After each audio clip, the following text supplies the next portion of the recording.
Allagadda MLA Bhuma Akhilapriya సంచలన comments చేశారు. తనకు తెలియకుండా ఎవరైనా పదవులు తెచ్చుకుంటే ఊరుకునేది లేదని వార్నింగ్ ఇచ్చారు. అలాంటి వారిని నియోజకవర్గంలో అడుగు పెట్టనిచ్చేదే లేదని స్పష్టం చేశారు. పదవులు ఇవ్వాలి అనుకుంటే మొదటి నుంచి పార్టీలో ఉన్న వారికి మాత్రమే ఇవ్వాలన్నారు అఖిలప్రియ. పార్టీ కోసం పనిచేయని వారికి పోస్టులు ఇవ్వడం కరెక్ట్ కాదన్నారామె. ఈ విషయం అధిష్టానం దృష్టికి తీసుకెళ్తానన్న ఆమె పార్టీ కోసం, భూమా కుటుంబం కోసం పనిచేసిన వారికి తగిన గుర్తింపు ఉంటుందని అన్నారు. పార్టీకి అంకితమై ఉన్న వాళ్ళకి, మాకు అంకితమై ఉన్న వాళ్ళకి తప్పకుండా పదవులు వచ్చేలాగా మేము చేస్తామని చెప్పి కూడా సందర్భంగా నేను మాటిస్తున్నాము.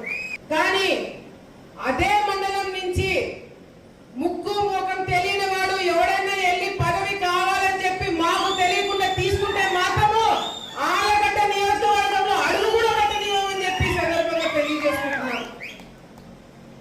పార్టీ నుంచి మొదటి నుంచి ఉన్న వాళ్ళకి మీరు పదవులు ఇస్తే ఇవ్వండి, లేకపోతే అసలు పని చేయని వారికి పదవులు ఇస్తామంటే కూడా అది కరెక్ట్ కాదని చెప్పి పార్టీ దృష్టిలో కూడా మేము పెట్టడం జరుగుతుంది.